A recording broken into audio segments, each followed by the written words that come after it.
Bueno, en esta ocasión trataremos el tema de la ley de conservación de la energía. Bueno, al estudiar un tipo particular de cambios, por ejemplo el movimiento, encontramos que con unos pocos conceptos e ideas podían ser explicadas una gran variedad de movimientos. Esos conceptos eran fuerza, masa, aceleración y las ideas de las leyes de Newton, las leyes de fuerza.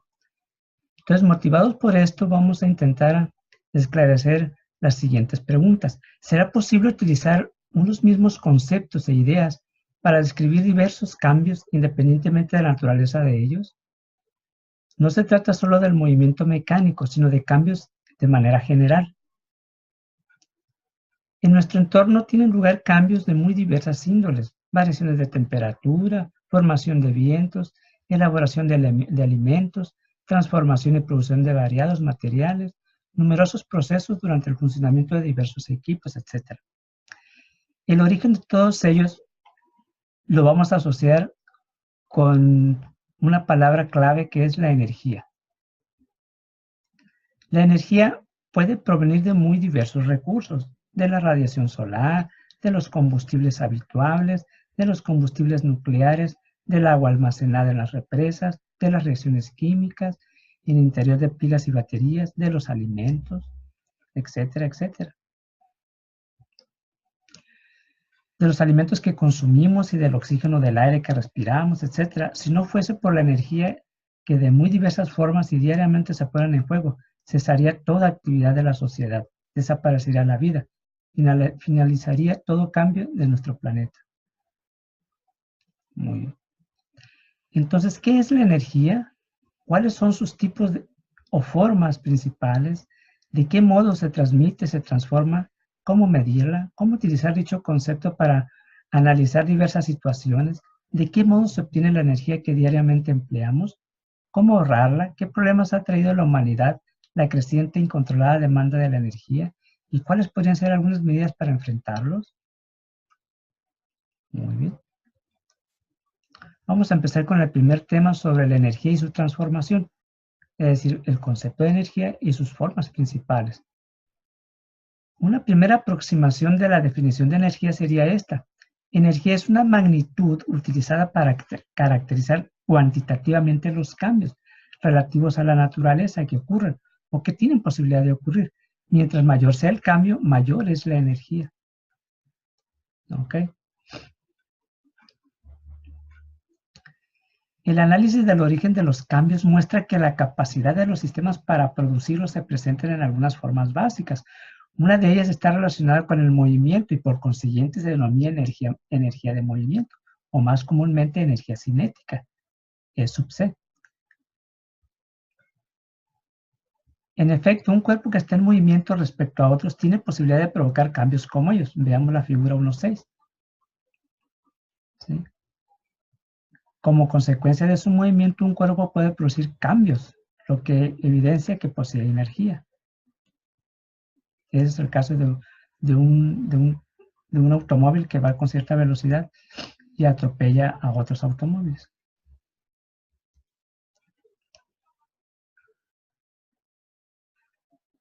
Pero no obstante, hay situaciones en que un objeto está en reposo respecto a otro y a partir de determinado momento uno de ellos o los dos adquieren cierta velocidad, poniendo así de manifiesto que poseen energía en forma latente o potencial. El caso más común es el de un cuerpo que sostenemos a cierta altura sobre el suelo, ¿sí? De tal manera que si lo soltamos cae con cierta velocidad, o sea, adquiere cierta energía. Esta forma de energía que depende de la interacción entre los cuerpos y de la posición relativa entre ellos se denomina energía potencial, E sub P. Más adelante profundizaremos con este concepto. La energía potencial puede diferenciarse según el tipo de interacción que la origina. Así, la debida a la interacción de la Tierra y el cuerpo a cierta altura de ella se denomina energía potencial gravitatoria, como es el caso de la figura esta. ¿Sí? Y la del arpón y la pistola de caza submarina es energía potencial elástica.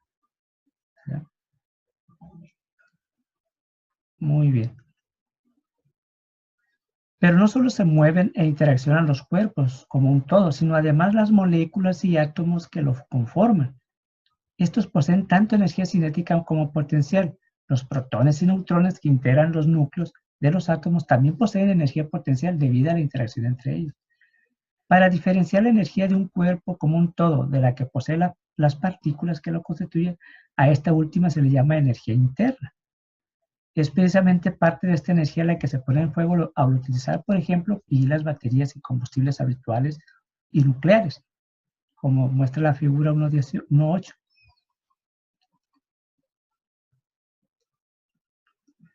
En la pila de la linterna y de la estufa de gas se pone en juego energía de átomos y moléculas.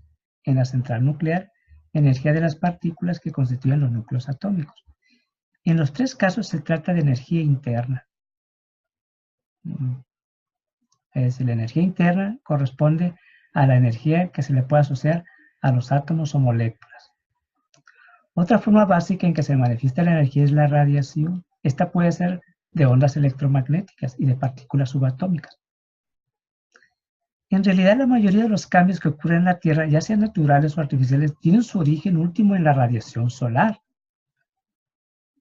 ¿Sí? Aquí lo vemos en esta figura, como la formación de lluvia, de vientos, ¿verdad? De la utilización del carbón, del petróleo, pues son ejemplos de energía, y todos originados por la brillantez del Sol.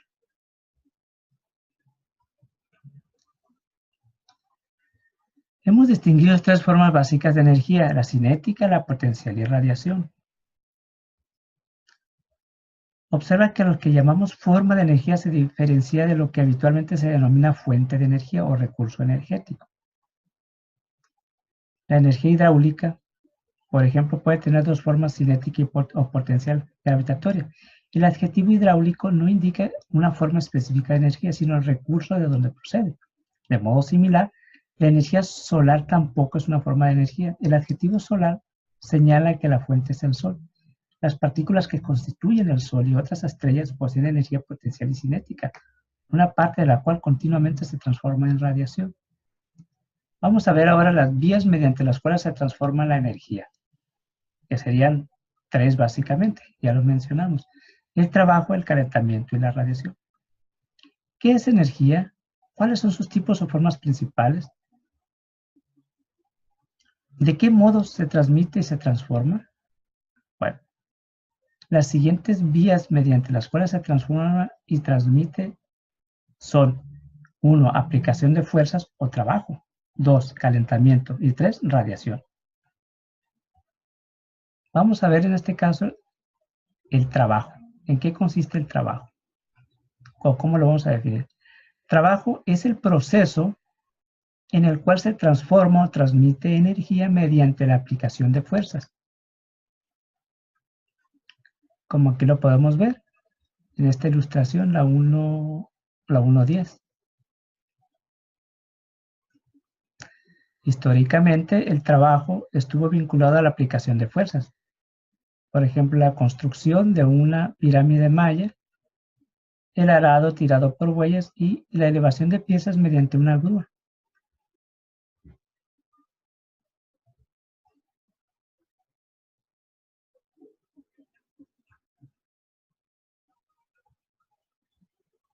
Bueno, ahora vamos a ver el otro tipo de o forma de energía, es el calentamiento o calor.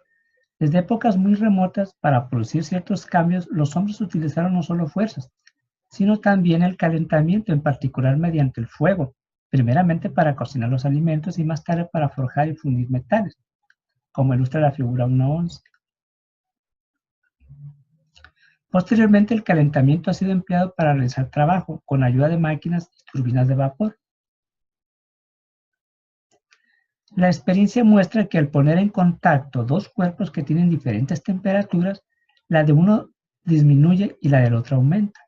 Y puesto que la temperatura de los cuerpos están directamente relacionadas con la energía cinética promedio de las moléculas o átomos que lo conforman, ello indica que durante el calentamiento se transmite energía de un cuerpo a otro. Al calentar un cuerpo puede aumentar la energía cinética de sus partículas cuando se eleva la temperatura del cuerpo. La energía potencial de ella es cuando se funde o vaporiza, o ambas, cuando se eleva su temperatura y se dilata. En cualquiera de estos casos, el calentamiento conduce a elevar la energía interna de los cuerpos. Llamaremos calentamiento o calor al proceso mediante el cual se transmite energía de un cuerpo a otro, o de una parte a otra de un mismo cuerpo, en forma de movimiento de sus átomos y moléculas.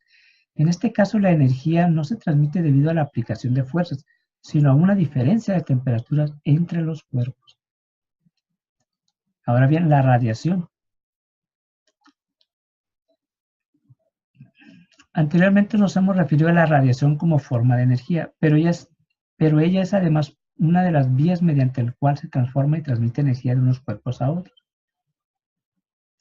A diferencia del calentamiento, la transmisión de energía por radiación no requiere que los cuerpos entren en contacto directo o que se comuniquen a través de un medio.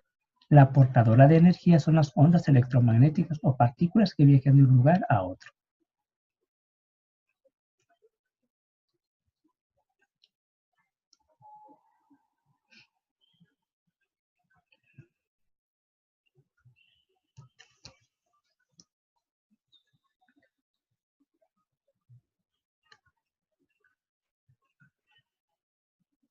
De las tres vías examinadas, a continuación centraremos la atención en el trabajo, que es la vía específicamente considerada por la mecánica. En el calor y la radiación profundizaremos más posteriormente. Concretamente veremos cómo medir el trabajo, o lo que es lo mismo, la energía transformada o transmitida mediante la aplicación de fuerzas. De modo que la pregunta clave a responder es, ¿cómo medir la energía transformada o transmitida durante la realización de un trabajo? Entonces, vamos a ver el cálculo del trabajo de una fuerza constante. Para la transformación o transmisión de energía mediante fuerza se requiere que el punto donde está aplicada la fuerza se desplace. Por otra parte, mientras mayores sean las fuerzas y los desplazamientos, mayor será la energía transformada o transmitida y en consecuencia el trabajo realizado. La figura 1.13 ilustra una experiencia que apoya las ideas anteriores. ¿Sí? Sobre el carrito actúa la tensión del hilo, que desaparece cuando la carga que cuelga llega al suelo, inciso, o topa con el bloque. B.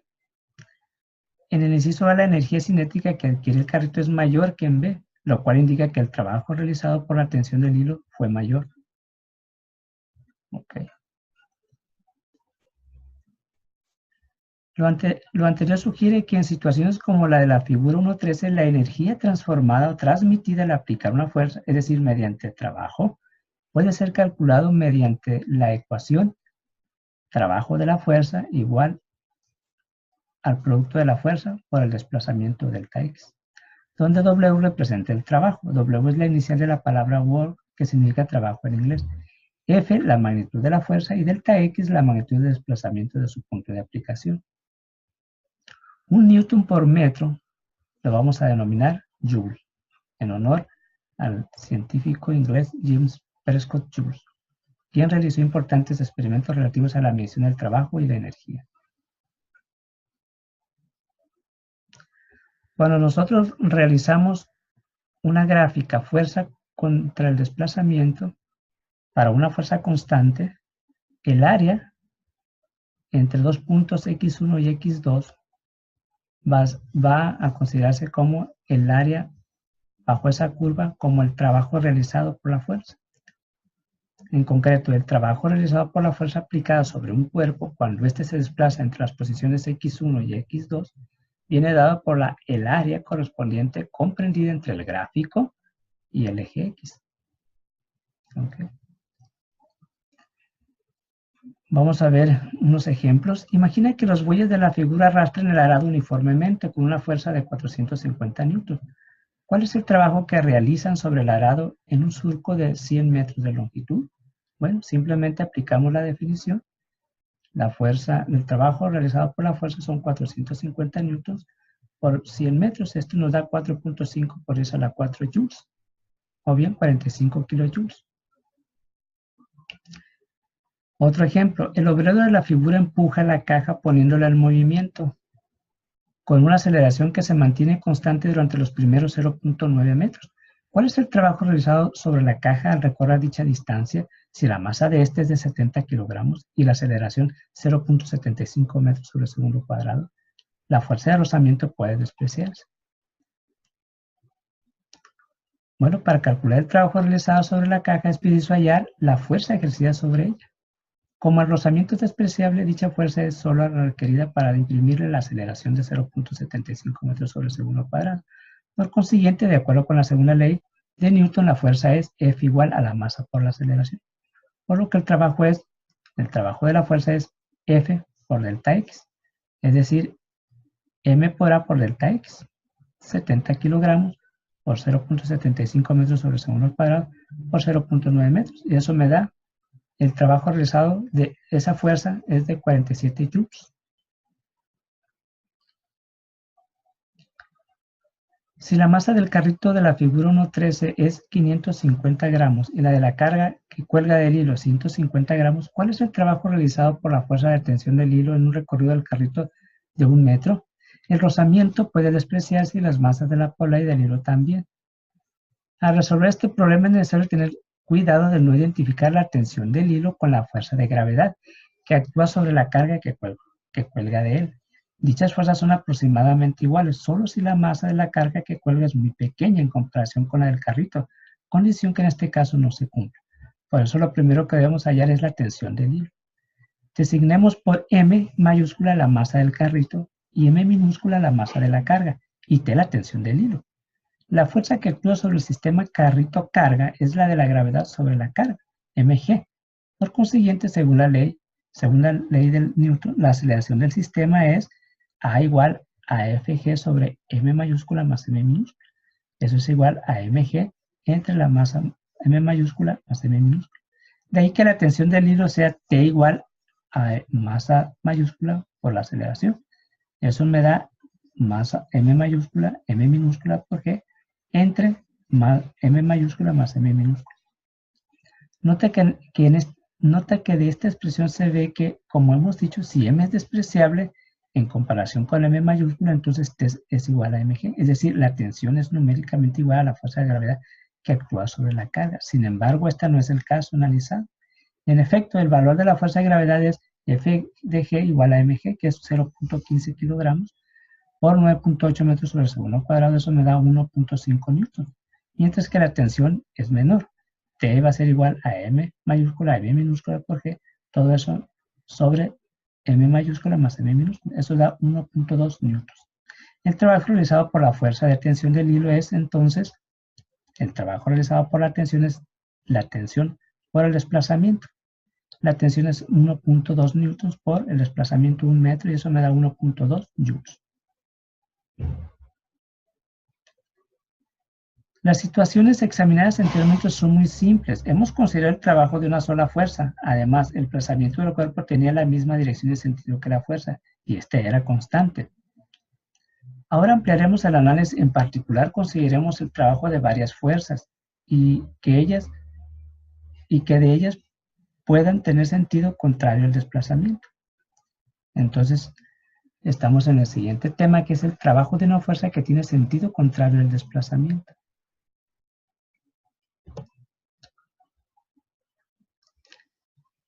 La grúa de la figura 1.15 eleva una carga en línea recta y uniformemente. Sobre la pieza actúan dos fuerzas, la tensión del cable, aquí está, la tensión del cable del que cuelga dirigida en el sentido del desplazamiento hacia arriba y la fuerza de gravedad, ¿verdad? La fuerza de gravedad dirigida en sentido contrario, hacia abajo. ¿Cómo calcular el trabajo realizado por una fuerza que tiene sentido contrario al desplazamiento? La grúa está llevando una carga verticalmente hacia arriba, con movimiento uniforme y con velocidad constante. Si la carga es elevada con movimiento rectilíneo uniforme, eso significa, según la primera ley de Newton, que la resultante de las fuerzas que actúan sobre ella es nula. O sea, todo ocurre como si sobre la pieza no actuara fuerza alguna. Pero en tal caso, la suma de los trabajos de las fuerzas aplicadas sobre el cuerpo, fuerza de tensión y fuerza de gravedad también debería ser nula. De aquí que el trabajo de la fuerza de gravedad debe ser de igual valor y si no contrario que el de las fuerzas de tensión. Bueno, en este caso entonces, cuando las fuerzas y el desplazamiento tienen igual sentido, el trabajo es positivo y cuando tienen sentidos contrarios es negativo, para que dé el resultado cero, ¿verdad?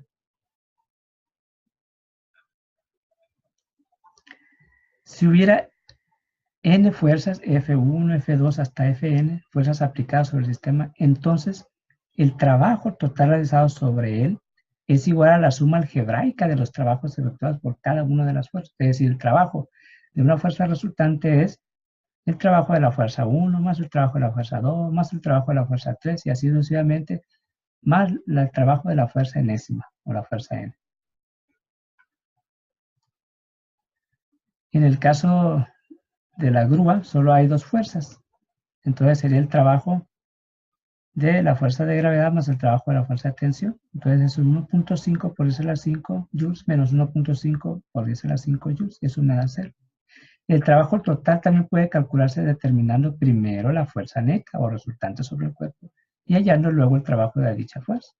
Es otra manera de hacerlo, ¿sí? Que es efectivamente esto. La fuerza resultante es T menos Fg igual a 0. De ahí que el trabajo de la fuerza resultante es 0 por delta H igual a 0. Acá tenemos otro caso.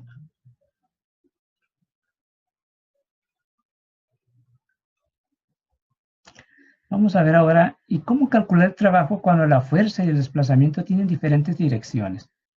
O sea, llegamos al tema de trabajo de una fuerza que forma cierto ángulo con el desplazamiento.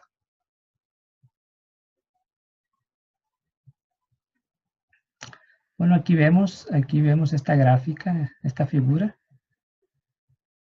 Dice que al arrastrar la caja tirando con una fuerza F, solo realiza trabajo a la componente horizontal de la fuerza en la dirección del desplazamiento. O sea, la fuerza, el trabajo de la fuerza que hace trabajo es precisamente F por delta X por el coseno de teta.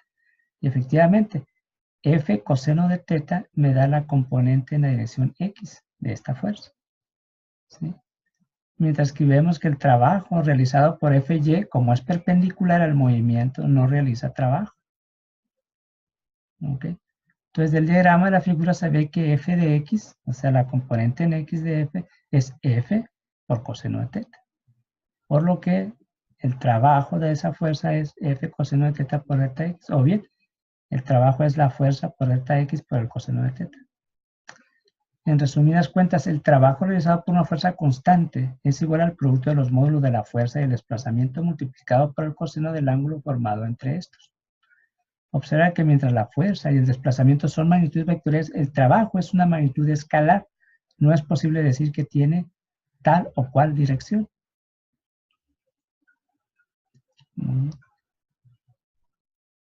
La Tierra se desplaza alrededor del Sol y sobre ella actúa la fuerza ejercida por este. Pese a ello, el valor de su velocidad y por lo tanto su energía cinética se mantienen prácticamente constantes. ¿Es que sobre ella no se realiza trabajo? ¿Cómo explicas esto? Ahí se los encargo. Bueno, un resultado importante es que ya sabemos que el trabajo al desplazar un cuerpo verticalmente hacia abajo, por ejemplo, pues es Fg por delta H, donde delta H es la variación de la altura del cuerpo. Supongamos ahora que el cuerpo se hace descender la misma altura delta H, pero siguiendo otra trayectoria, por ejemplo, a través de un plano inclinado. ¿Cuál será, en este caso, el trabajo de la fuerza de gravedad?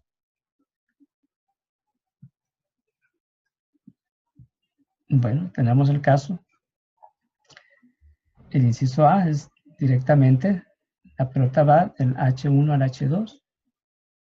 La pelota en el inciso B va del H1 al H2, pero con un delta H. Aquí vemos que una cierta componente de la fuerza solamente está haciendo trabajo. Y también aquí vemos que la pelota va de H1 a H2, pero en una trayectoria sinusoidal. o errática. Entonces resulta que el trabajo de la fuerza de gravedad al desplazar un cuerpo de una posición a otra depende solo de la fuerza de gravedad y de la variación de la altura. O sea, en este caso delta H, el trabajo en los tres casos es la fuerza de gravedad por delta H, donde delta H es H2 menos H1. Aquí tenemos el ejemplo 1.8. Dice, una caja de masa 20 kilogramos desciende con velocidad constante por un plano inclinado, con un ángulo de 30 grados. La caja recorre 5.4 metros. Calcula el trabajo realizado por ella por, el inciso A, la fuerza de gravedad, y B, la fuerza de rozamiento. Puesto que de antemano nos están diciendo que es una velocidad constante, quiere decir que las fuerzas resultantes es nula. Es decir, el trabajo que hace la fuerza, la componente de esta fuerza, del peso, debe ser igual, pero con sentido contrario, al que hace la fuerza de fricción, ¿verdad? En tanto, la normal y la componente que anula la normal no hacen trabajos porque son perpendiculares al movimiento. El movimiento es hacia abajo por la pendiente esta, ¿verdad? Entonces, básicamente es eso.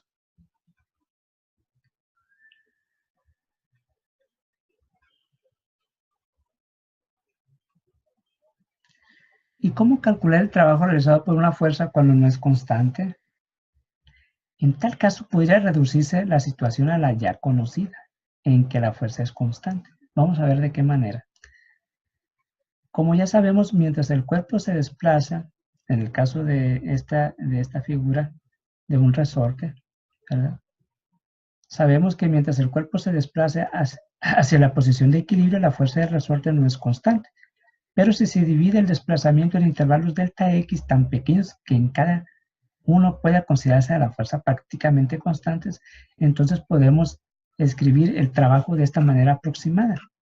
El trabajo de la fuerza sería igual a fuerza 1 por delta X más fuerza 2 por delta X más fuerza 3 por delta X más y así sucesivamente. Aquí lo podemos representar en esta gráfica fuerza contra desplazamiento, donde F1 es prácticamente constante en delta X, F2 es prácticamente constante en delta X subsiguiente, F3 es prácticamente constante en el subsiguiente delta X y así sucesivamente. Esta es la forma aproximada. Podemos hacerlo un poquito más real, más verdadera, si consideramos los delta X más pequeños, cada vez más pequeños. Aquí la figura 1.18 dice que el cálculo del trabajo cuando la fuerza no es constante. En el inciso A se divide el desplazamiento en intervalos muy pequeños delta X y se halla la suma de los trabajos en cada uno de ellos. En el inciso B el trabajo está formado o está dado por el área entre el gráfico de Fx y la eje X, ¿verdad?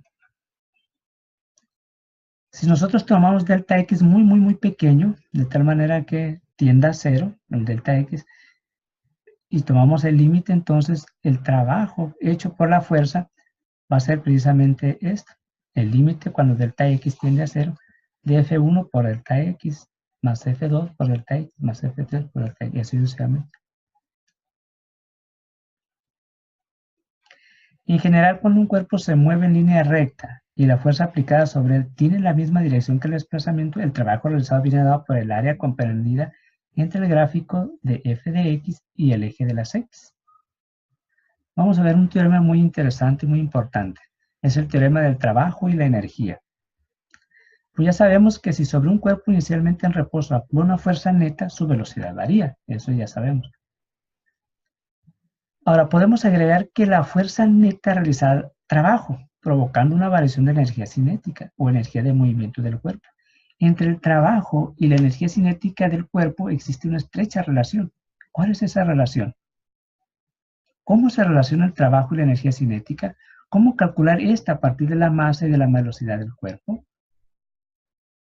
Bueno, nosotros vemos esta gráfica, esta figura, 1.19, que tenemos un cuerpo de cierta masa m con cierta velocidad 1 y aplicándose una fuerza resultante. En un determinado delta x, un recorrido de delta x, esta masa m tiene una velocidad v2 con la misma fuerza constante, fuerza resultante. El trabajo realizado sobre el cuerpo por la fuerza neta, Fr, es igual a la variación de su energía cinética. El trabajo de la fuerza resultante es delta E sub C. ¿Cómo vamos a considerarlo?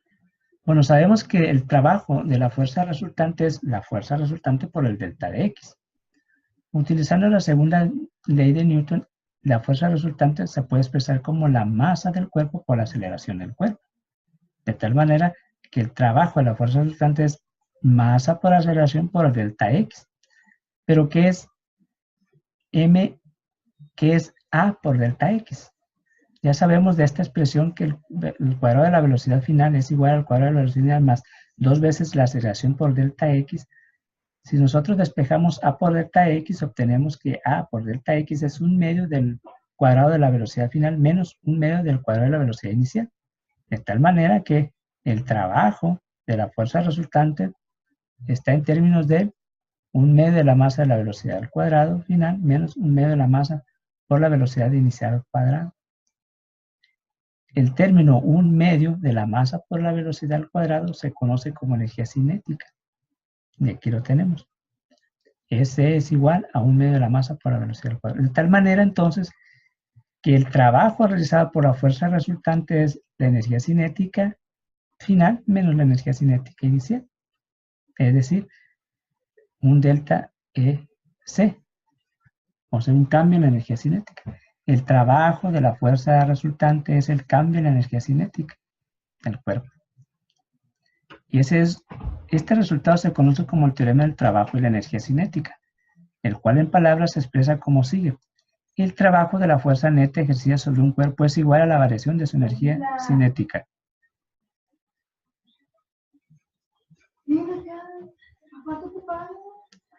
Cabe subrayar que el resultado anterior es válido aun cuando la fuerza neta no sea constante y su dirección no coincide con la del desplazamiento. El teorema del trabajo y la energía cinética, trabajo de la fuerza resultante igual al cambio en la energía cinética, evidencia que la unidad de energía cinética y de la energía en general es la misma que la del trabajo, o sea, el joules. También evidencia que la energía transformada o transmitida mediante la aplicación de una fuerza puede ser hallada de dos modos. Primero, calculando el trabajo realizado por dicha fuerza, o la variación de la energía cinética del cuerpo, delta E sub C.